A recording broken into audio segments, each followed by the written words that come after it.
నేను క్వశ్చన్ చేస్తా అసలు ఇక్కడే ప్రత్యేక దర్శనం ఎందుకు? వచ్చిన వాళ్ళందరినీ స్వామివారి ముంగల నుంచి పంపించినా కూడా ఉన్న జనాలకి 5 మినిట్స్ కూడా టైం పట్టదు.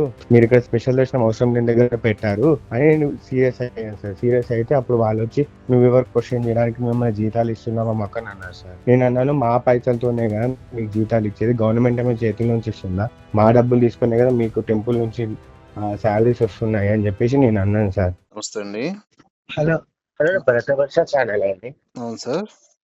సార్ నా పేరు సంతోష్. నేను ఇక్కడ హైదరాబాద్ బాజ్పల్లి దగ్గర ఉంటాను. సార్ చెప్పండి సార్. రీసెంట్ గా మేము ఫ్యామిలీతో భద్రాచలం విజిట్ చేసాము. ఓకే. అంటే అక్కడ కొంచెం ఎన్విరాన్మెంట్ ఈస్ డిఫరెంట్. అంటే ఎవ్రీ ఇయర్ కాకుండా ఒక 2-3 years అట్లా వెళ్తుంటాము. సో ఈసారి వెళ్ళినప్పుడు కొంచెం డిఫరెంట్ అనిపించిందండి. అంటే లైక్ అక్కడ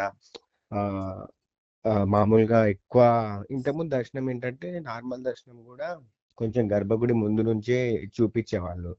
ఇప్పుడు ఏంటంటే 100 రూపీస్ దర్శనం పెట్టి వాళ్ళని మాత్రం అక్కడ నుంచి చూపిస్తున్నారు.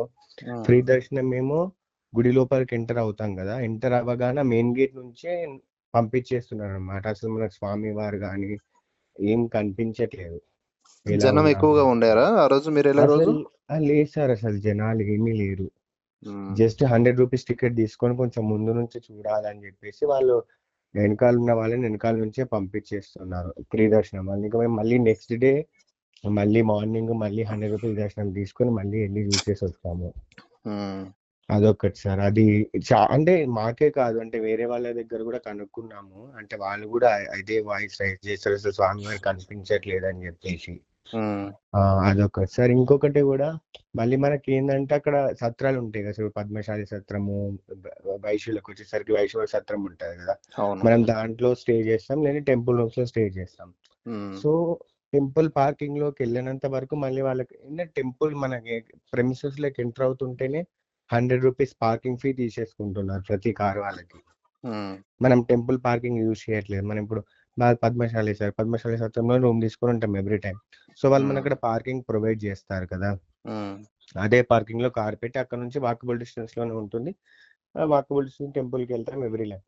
కానీ అసలు ఆ ప్రెమిసెస్ లోకి ఎంటర్ అవ్వ ముందే ఆ టర్నింగ్ పాయింట్ దగ్గరనే 100 రూపీస్ టోల్ కలెక్ట్ చేస్తున్నారు సార్. అదొకటి. మీరు అడగలేకపోయారా? నేను వేరే దగ్గర అడిగాను సార్. యాక్చువల్ అక్కడ క్వశ్చన్ చేయలేదు, సర్లే అని ఊరుకున్నాను. తర్వాత మళ్ళీ మనం అక్కడికి పర్ణశాల వెళ్తాం కదా సార్, ఆ పర్ణశాల ఇప్పుడు టెంపుల్కి వెళ్ళిన వాళ్ళు ప్రతి ఒక్కరు పర్ణశాలకు వెళ్తారు. మళ్ళీ ఆ పర్ణశాల దగ్గర కూడా 100 రూపీస్ మళ్ళీ కరెక్ట్ గా మనం భద్రాచలం రూట్ నుండి లెఫ్ట్ టర్న్ అవుతాం కదా సార్, ఆ లెఫ్ట్ టర్న్ అవ్వగానే అక్కడే మళ్ళీ 100 రూపీస్ టోల్ తీసుకుంటున్నారు. అక్కడ క్వశ్చన్ రసీదు లాంటిది ఇస్తున్నారా లేకపోతే జస్ట్ తీసేసుకుంటున్నారా? ఇస్తున్నారు సార్ రసీదు లాంటివి. కానీ నా క్వశ్చన్ ఏంటంటే ఎందుకు అని, మనం ఇప్పుడు కొన్ని వేలు ఖర్చు పెట్టుకొని వెళ్తాం కదా, ఫ్యామిలీతో కార్లోకి వెళ్ళినా మనకి హైదరాబాద్ నుంచి వెళ్ళడానికి 4-5,000 పెట్రోల్ కి అవుతుంది. వెళ్ళి మనకి అకామిడేషన్ తీసుకుంటాం, అకామిడేషన్ వాళ్ళు మనకి పార్కింగ్ ప్రొవైడ్ చేస్తారు, ఆ పార్కింగ్ లో పెట్టుకుంటాము. సో మళ్ళీ మనం టెంపుల్ పార్కింగ్ లోకి ఇక్కడంటే ఓకే పర్ణశాల దగ్గరికి వెళ్తాం కాబట్టి అక్కడ కార్ పార్క్ చేసుకుంటాం కాబట్టి తీసుకున్న ఒకటి. ఎందుకంటే భద్రాచలంలో అయితే మనం అకామిడేషన్ దగ్గరే కార్ పార్క్ చేసుకుంటాం. మనం టెంపుల్ ముందు వరకు వెళ్ళి టెంపుల్ ముందు వెహికల్ పెడతామని అప్పుడు తీసుకున్నా కూడా ఓకే కదా సార్. అలా కాకుండా ఆ టర్నింగ్ పాయింట్ దగ్గరనే వాళ్ళు తీసేసుకుంటున్నారు సార్. అలాగా. ఇంకొకటి ఏంటంటే మనకి ఇక్కడ అంటే పర్ణశాలలో అయితే ఇంకా మరీ ఘోరం సార్. అక్కడ అయితే అసలు అక్కడే గొడవైంది నాకు యాక్చువల్లీ. పర్ణశాలలో జనాలు ఉండడమే చాలా తక్కువ ఉంటారు ఎలాగైనా కదా, వచ్చిన భక్తులైనా అక్కడ ఉన్న మళ్ళీ స్వామి వారిని చూసుకొని వెళ్ళిపోతూ ఉంటారు. అక్కడ ఏం చేశారంటే అక్కడ కూడా మళ్ళీ ప్రత్యేక దర్శనం అని చెప్పేసి నార్మల్ దర్శనం అనేసి పెట్టారు సార్. నేను క్వశ్చన్ చేస్తాను అసలు ఇక్కడే ప్రత్యేక దర్శనం ఎందుకు? వచ్చిన వాళ్ళందరినీ స్వామి వారి ముంగ నుంచి పంపించినా కూడా ఉన్న జనాలకి 5 మినిట్స్ కూడా టైం పట్టదు అని నేను చెప్పాను సార్. ఇంకా నార్మల్ దర్శనమో కింది నుంచే, అంటే స్వామి గర్భగుడికి వెళ్ళడానికి స్టెప్స్ ఉంటాయి, ఆ స్టెప్స్ ఎక్కి లోపలికి వెళ్ళి చూసి రావాలి. నార్మల్ దర్శనం ఏమో కింది నుంచి పంపించేస్తున్నారు సార్. ఇప్పుడు మామూలు స్పెషల్ కనిపించరు మనకి, అస్సలు కనిపించదు సార్. మళ్ళీ స్పెషల్ దర్శనం ఉంటారు కదా, వాళ్ళే అడ్డం ఉంటారు మొత్తం మనకి. అవునవును. నేను అన్నాను సార్, అట్లీస్ట్ సరే మీరు మమ్మల్ని పంపించట్లేదు కదా లోపలికి, అసలు మీరు ఇక్కడ స్పెషల్ దర్శనం పెట్టాల్సిన అవసరం ఏముంది అని క్వశ్చన్ చేస్తే వాళ్ళు నన్ను రిటర్న్ తిరుపతిలో పెట్టారా అని అన్నారు సార్. నేననేది తిరుపతిలో 3000 పెట్టినా, 10,000 పెట్టినా, నార్మల్ దర్శనానికి వెళ్ళినా ఒకే దగ్గర నుంచి స్వామివారిని చూస్తాను. కాకపోతే నాకు టైం తగ్గుతుంది అంతే. నేను 300 రూపీస్ వెళ్తాను ఇప్పుడు. వెళ్ళాను కదా, మీరు అలాగే పెట్టండి కావాలంటే. లైన్ తక్కువ చేసి టైం సేవ్ అయ్యేటట్టు చూసి పెట్టండి. కానీ మీరు డబ్బులు తీసుకొని ముందు నుంచి పంపించి డబ్బులు కట్టండి మనం ఇన్కమ్ చేస్తే, మేము హైదరాబాద్ నుంచి ట్రావెల్ చేసి వస్తాం కదా సార్. నేను క్వశ్చన్ చేశాను సార్ అక్కడ. ఆయన ఏమన్నారు, వెయిట్ చేయి, నువ్వు వెయిట్ చేస్తే నీకు స్పెషల్ దర్శనం వెళ్ళిపోయిన వాళ్ళు వెళ్ళిపోతారు కదా, వెళ్ళిపోయిన తర్వాత మీకు స్వామివారు కనిపిస్తారు కదా అని అన్నారు సార్.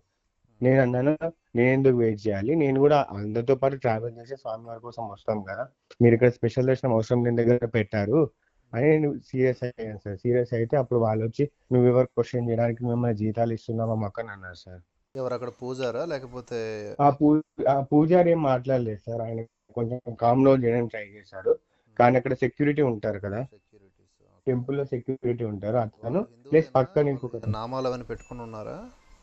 పెట్టుకున్నారు సార్, బొట్టు కూడా పెట్టుకొని ఉన్నారు. కానీ ఒక్కరేమో మామూలుగా సెక్యూరిటీ డ్రెస్ వేసుకొని ఉన్నారు నార్మల్, ఇంకొకరేమో ఆరెంజ్ కలర్ డ్రెస్ వేసుకొని ఉన్నారు సార్, బొట్టు కూడా పెట్టుకొని ఉన్నారు.